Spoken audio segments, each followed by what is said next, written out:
Meu nome é Kelsey. Tenho 29 anos. E, algumas semanas atrás, meu pai acidentalmente me enviou o tipo de vídeo que acaba com qualquer dúvida sobre o lugar que você realmente ocupa na sua própria família. Eu tinha acabado de chegar em casa depois de um turno longo, ainda de uniforme, quando meu celular vibrou no balcão. Era uma notificação do meu pai, apenas um ícone simples de vídeo. Não pensei duas vezes. Às vezes ele mandava clipes engraçados ou vídeos antigos da família, pequenos lembretes de que, mesmo morando sozinha agora, eu ainda fazia parte de tudo aquilo. Abri sem prestar muita atenção. A tela tremeu como se a câmera estivesse apoiada em algum canto.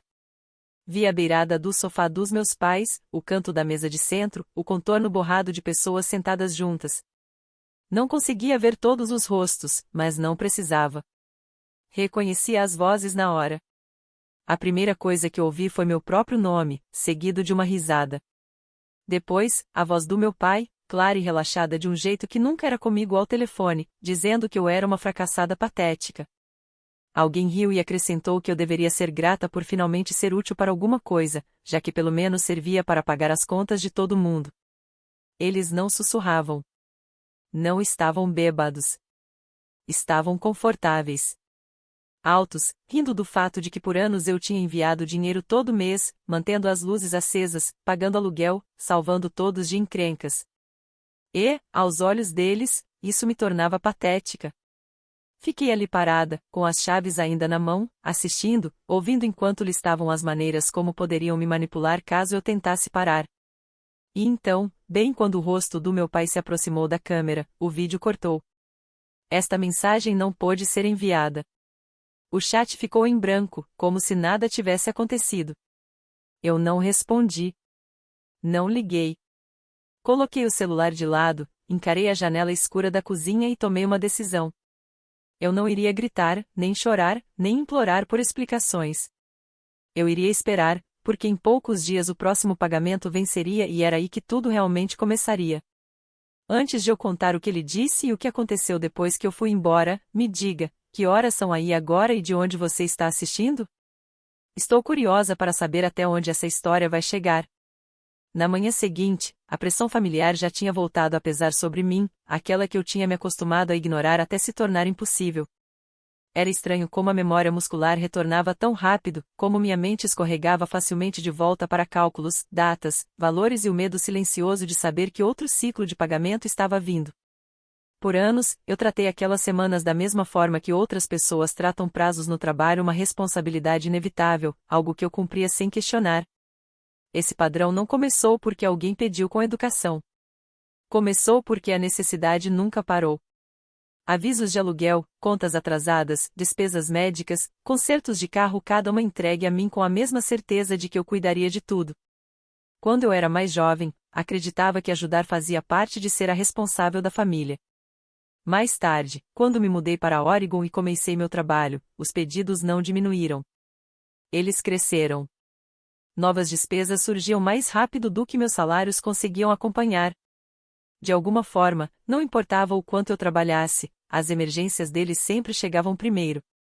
À medida que o próximo prazo se aproximava, a mudança de tom da minha mãe, Denise, foi imediata. Ela nunca começava dizendo o motivo real do contato. Sempre havia uma saudação calorosa primeiro, uma introdução suave para amortecer o que viria, mas essa calidez durava apenas algumas linhas antes de ela ir direto ao ponto. Os lembretes eram sutis no início, depois insistentes, depois afiados o bastante para deixar claro que ela esperava a mesma rotina de sempre. Meu pai, Mark, ficava calado na maior parte do tempo, mas o silêncio dele não aliviava a pressão. Ele a aumentava. Seu silêncio significava que ele esperava que tudo fosse resolvido sem precisar dizer nada. Aprendi há muito tempo que a aprovação dele vivia no espaço entre o que eu entregava e a rapidez com que eu entregava. Minha irmã mais nova, Sierra, por outro lado, nem tentava disfarçar. Mandava mensagens curtas, secas, moldadas por pânico e um sentimento de direito, todas parecidas entre si, como se o mundo fosse desmoronar se eu não me movesse rápido bastante. A urgência dela sempre chegava antes da gratidão.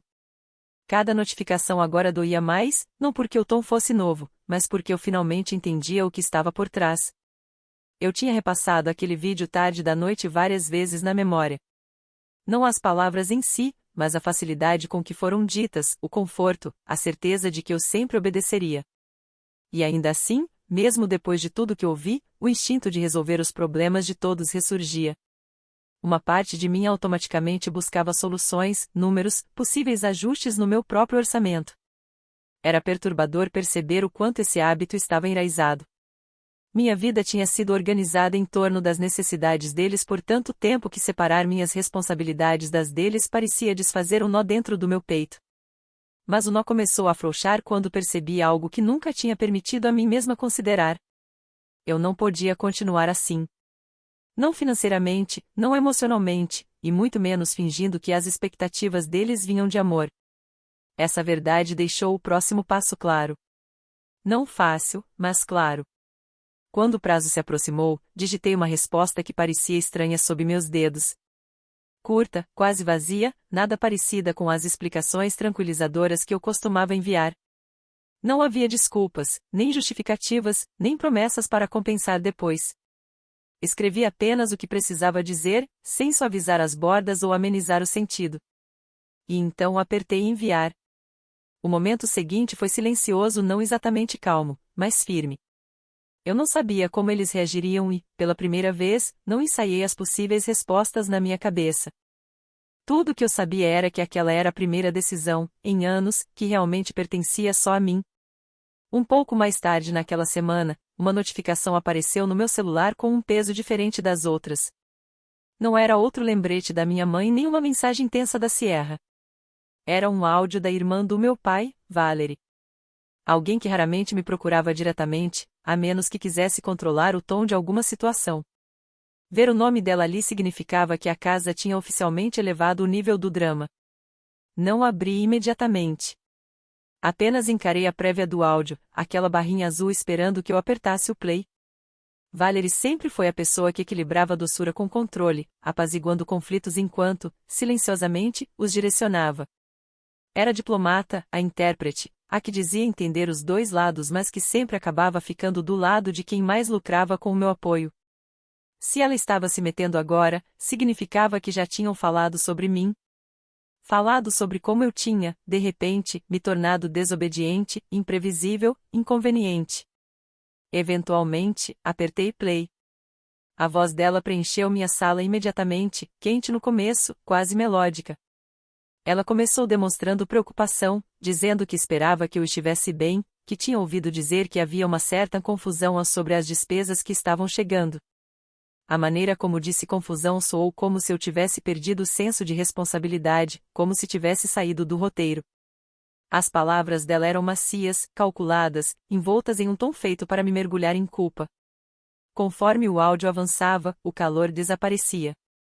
Ela passou de empatia para acusação sutil, misturando decepção com um toque de divertimento, como se minha reação fosse infantil, como se os limites que eu havia imposto fossem sinais de imaturidade emocional e não de autopreservação. Ela falou sobre a história da família, sobre sacrifícios feitos por mim, pintando uma versão da minha infância que convenientemente ignorava os anos em que trabalhei enquanto estudava, as noites em que revisava matérias durante os turnos, e toda a independência que conquistei muito antes de me mudar. E então veio o desvio que eu já esperava.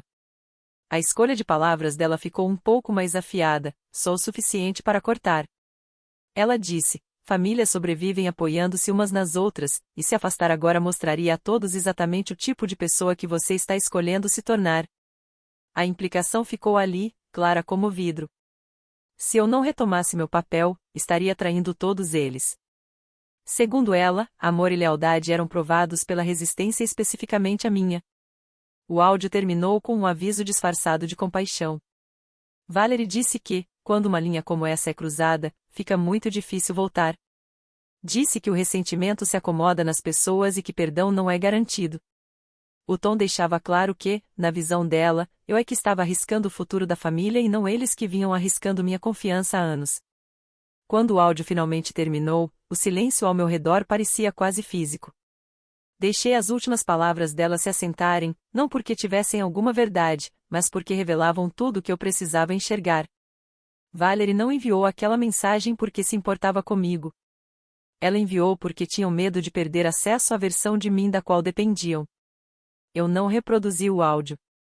Não preparei nenhuma resposta. Nem permiti que minha mente analisasse as armadilhas emocionais escondidas na escolha de palavras dela. Em vez disso, toquei na tela uma única vez, silenciei a conversa e removi o fio da minha visão. Foi a recusa mais silenciosa que já fiz e, de alguma forma, isso me deixou mais firme do que eu esperava. Pela primeira vez, a pressão da casa não se fixou no meu peito. Ficou do lado de fora, distante, como um ruído que eu podia ouvir, mas não precisava absorver. As expectativas deles sempre habitaram o espaço onde eu não tinha permissão para dizer não. Agora que finalmente disse, eu conseguia sentir a mudança. Sutil, mas inconfundível. E eu sabia que aquela não seria a última tentativa deles. Limites raramente ficam sem ser testados. Mas os próximos passos, fossem quais fossem, encontrariam uma versão de mim que eles nunca tinham realmente visto. Uma que não tinha medo de ficar fora de alcance. Quando o fim de semana chegou, a tensão ao meu redor havia mudado de um jeito que eu não conseguia nomear. Eu senti antes de ver um silêncio estranho no meu apartamento, que fazia qualquer som pequeno ecoar. Eu não esperava que alguém aparecesse na minha porta. Minha família raramente viajava tão longe, a menos que fosse absolutamente necessário. Por isso a batida firme me assustou mais do que deveria.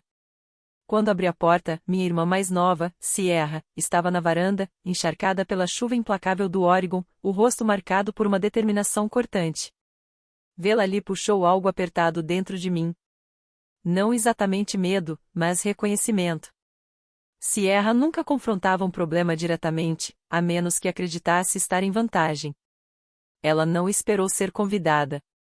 Entrou como alguém que assumia que tinha direito de passagem, pingando água no chão de madeira enquanto avançava para a sala. O ar ao redor dela parecia carregado, como se ela tivesse trazido a tempestade junto.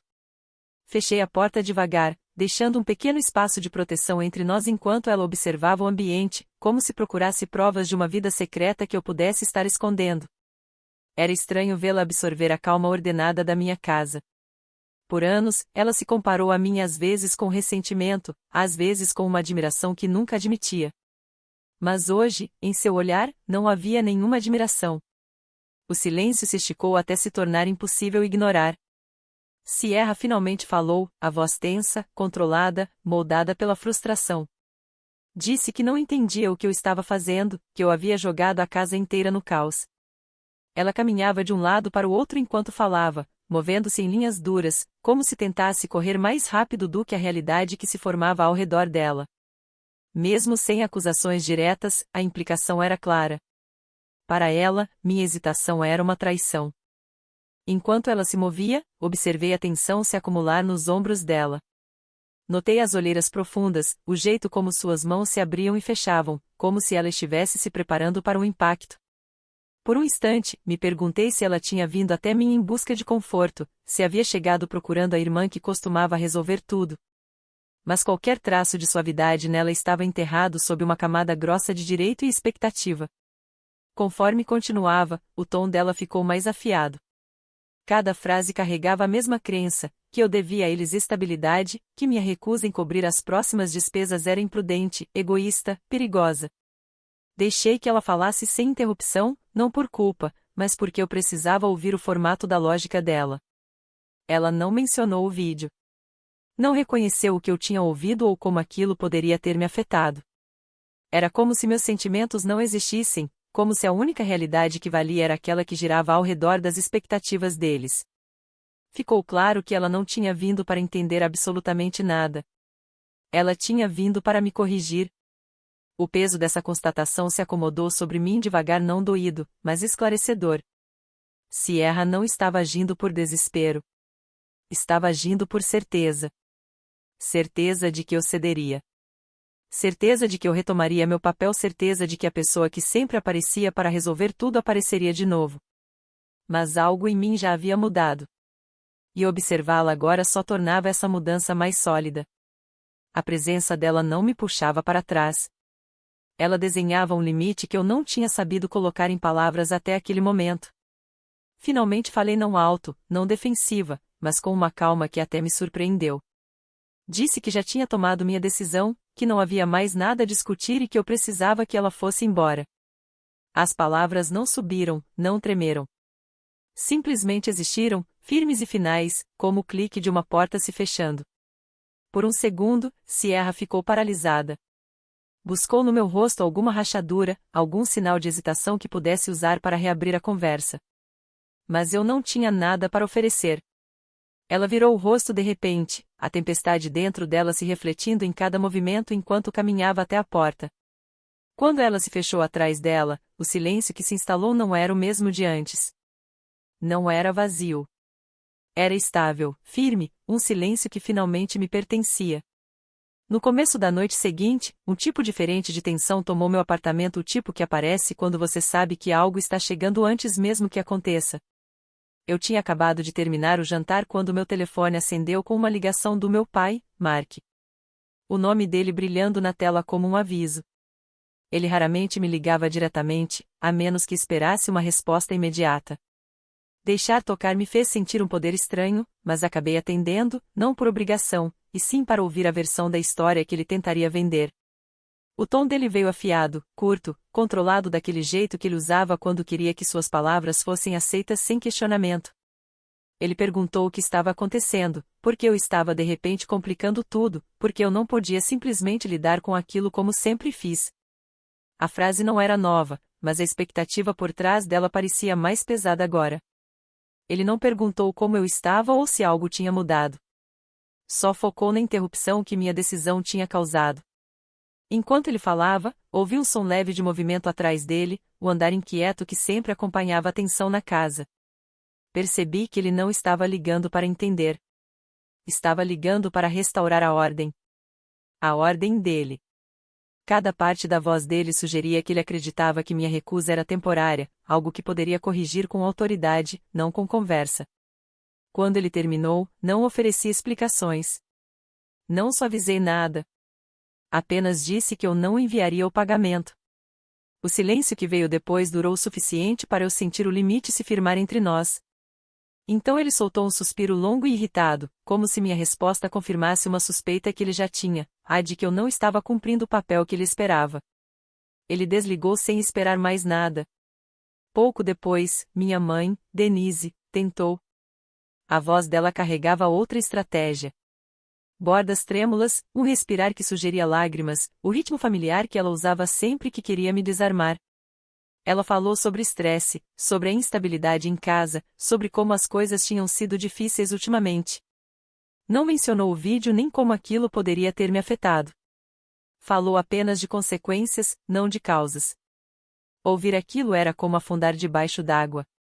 Por anos, esse tom envolveu minhas decisões, empurrando-me para escolhas que preservavam o conforto dela acima do meu bem-estar. Mas dessa vez, algo dentro de mim permaneceu firme. Eu não escorreguei. Não pedi desculpas. Deixei as palavras dela passarem por mim sem se prenderem a nada. Quando ela desligou, o silêncio que ficou parecia estranhamente sólido. Um tipo diferente de tarefa me esperava, uma para a qual eu vinha me preparando desde que decidi que não carregaria mais o peso daquela casa. Abri o laptop e puxei as informações do Sr. Collins, o proprietário que administrava o imóvel onde meus pais moravam. Eu havia organizado os pagamentos com ele por anos, cuidando de tudo para que a casa nunca precisasse falar com ele diretamente. Encerrar esse acordo parecia recuperar uma parte da minha vida adulta que eu não percebi que tinha entregue. Quando ele atendeu, o tom era direto e profissional. Mantive minha explicação simples. Disse que eu não seria mais responsável pelo aluguel e que as próximas cobranças deveriam ir diretamente para os inquilinos. Não houve hesitação da parte dele, apenas uma confirmação breve e uma observação sobre a atualização da conta. Consequências do mundo real raramente carregam emoção. Eles simplesmente existiam. De certa forma, aquela clareza era mais fortalecedora do que qualquer coisa que eu tinha sentido em semanas. Depois da ligação, entrei no meu banco e cancelei todas as transferências automáticas ligadas às despesas deles. Ver cada exclusão era como remover um peso que eu tinha confundido com parte da minha própria coluna. Meu telefone vibrou mais uma vez naquela noite. Uma única mensagem do meu pai. Curta, final. Uma declaração de que, se algo desmoronasse agora, a culpa seria inteiramente minha. Eu não respondi. A quietude que veio depois não era pacífica, mas era honesta. E honestidade, pela primeira vez, parecia liberdade. Algumas semanas silenciosas se passaram antes que as consequências começassem a ecoar de volta para mim de maneiras inconfundíveis. Começou com uma mensagem de voz do Sr. Collins, o proprietário, o tom tão firme como sempre, mas com uma formalidade que sugeria novas complicações. Quando retornei a ligação, ele me informou que os inquilinos já estavam atrasados no primeiro pagamento que deveriam assumir por conta própria. Ele mencionou taxas de atraso, tentativas de contato e a crescente urgência em resolver o saldo. Nada na voz dele era emocional. Era apenas procedimento. Uma atualização direta sobre uma situação que ele presumiu que eu precisaria saber, mas eu não precisava. Não mais.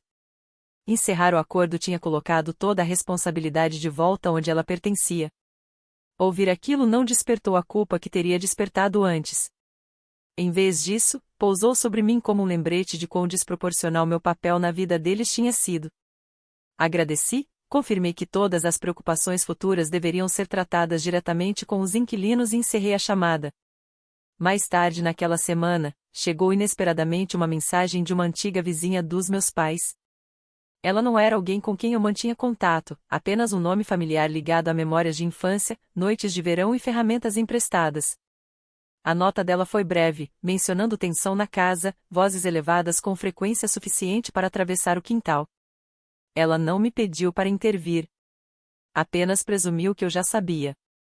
A presunção doeu mais do que o conteúdo da mensagem.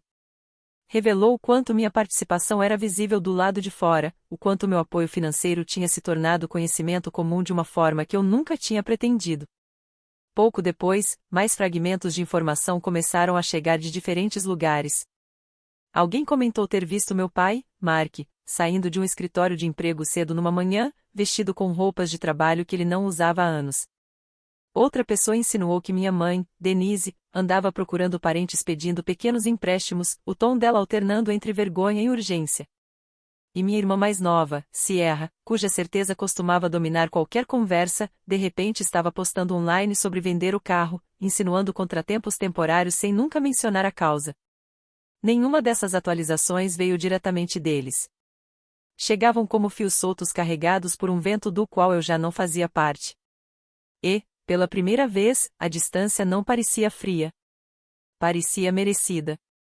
No espaço que se abriu, comecei a perceber o quanto da minha vida tinha sido moldado pelas necessidades deles. Quantas decisões eu tinha empurrado para cantos apertados para acomodar a próxima conta, a próxima emergência, a próxima desculpa. Sem essas demandas, meus dias se expandiram de maneiras sutis. Eu cozinhava com mais frequência. Fazia caminhadas mais longas depois do trabalho. Não corria pelas noites tentando antecipar o que poderia desabar em seguida. Financeiramente, a mudança era ainda mais clara. O dinheiro que antes desaparecia no momento em que entrava na minha conta agora permanecia tempo suficiente para eu planejar além de um único mês. Quitei dívidas mais rápido. Comecei um pequeno fundo de economia que tentava iniciar há anos, mas nunca conseguia manter. O alívio não era dramático. Era constante, preciso, como o ar voltando devagar para um cômodo que ficou fechado por tempo demais. Claro, uma parte de mim se perguntava como eles estavam lidando com a mudança. Não com saudade, não com arrependimento, só curiosidade sobre o que significava para eles enfrentar responsabilidades que tinham jogado sobre mim com tanta facilidade. Eu não desejava sofrimento para eles. Eu desejava clareza. Eu desejava responsabilidade. E, querendo ou não, ambas tinham chegado. No fim do mês, o barulho do mundo deles tinha se tornado pouco mais que estática ao fundo distante, fraca e sem qualquer ligação comigo. Durante anos, eu tinha sido o colchão entre os problemas deles e as consequências reais que os aguardavam. Sem mim ali, as consequências finalmente apareceram, e eu estava aprendendo como era a minha vida sem carregar o peso de mais ninguém.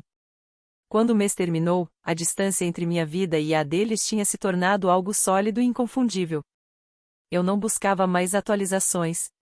Ainda assim, elas encontravam maneiras de chegar até mim indiretamente, como sinais de um mundo em que eu já não vivia.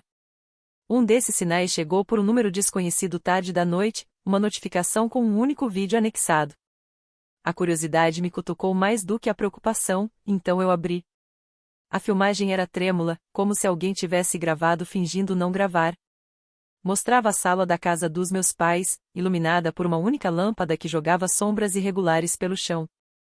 Meu pai, Mark, estava no centro, postura rígida, andando de um lado para outro em linhas curtas. Minha mãe, Denise, sentada no sofá, torcia as mãos com uma agitação que a fazia parecer mais velha do que eu lembrava. Sierra pairava perto do corredor, braços cruzados, a expressão apertada de frustração. Eles não estavam falando de mim. Estavam falando uns dos outros. Acusações voavam em explosões fragmentadas. Meu pai culpava minha mãe por não fazer orçamento. Minha mãe culpava Sierra por não trabalhar mais horas. Sierra insistiu que nada disso teria acontecido se alguém tivesse assumido o papel que eu sempre assumi. Cada voz batia de frente com outra, formando um tipo de caos que antes era minha responsabilidade conter. Agora, sem ninguém para absorver atenção, tudo se espalhava para fora. Ninguém mencionou o vídeo que eu tinha recebido semanas antes. Ninguém mencionou os nomes que tinham me chamado. Eles só falavam sobre o desequilíbrio que ficou para trás, o espaço onde antes existia o meu apoio. Assistir a eles desmoronarem não trouxe satisfação. Trouxe clareza. Eles não estavam sofrendo porque eu me afastei. Estavam sofrendo porque nunca aprenderam a ficar de pé sem se apoiar em alguém. Quando o vídeo terminou, senti o peso de uma decisão que eu tinha adiado por tempo demais. Era a hora de traçar a linha final. Sentei à minha mesa, abri um e-mail em branco e comecei a digitar não por raiva, mas pela necessidade de fechar um capítulo de forma limpa. Expliquei que já tinha visto o suficiente para entender a dinâmica que moldou nossas vidas por anos. Eu não listei o que paguei. Não repeti o que eles disseram. Não pedi prestação de contas. Em vez disso, escrevi que estava deixando o papel que me foi imposto sem meu consentimento. Que eu não pretendia mais ser o escudo entre eles e as consequências das próprias escolhas. Disse para não me procurarem novamente, a menos que fosse por algo significativo, algo humano, algo que não envolvesse dinheiro, culpa ou expectativa. Quando apertei enviar, a sensação de finalização era firme, não cortante. Bloquear os números deles depois não pareceu castigo. Pareceu proteção, algo que eu deveria ter me permitido anos atrás. O silêncio que veio depois não era vazio nem solitário. Era amplo, como um cômodo em que eu finalmente podia respirar. Nas semanas que se seguiram, me peguei refletindo sobre tudo que tinha vivido. Percebi como é fácil confundir obrigação com amor, como a culpa sabe se disfarçar de lealdade, e como o ressentimento cresce silenciosamente quando você dá mais do que tem. A verdade era simples. Me afastar não me tornou sem coração. Me tornou honesta. E honestidade, aprendi, é uma forma de liberdade. Se minha história oferece algo a alguém, espero que seja isso. Você está autorizado a deixar lugares onde só valorizam o que você fornece. Você está autorizado a escolher paz em vez de desempenho. Você está autorizado a proteger a versão de si mesmo que ninguém mais se deu ao trabalho de enxergar. Obrigada por ficar comigo até aqui. Antes de ir, me diga nos comentários qual parte desta história ficou mais com você e por quê.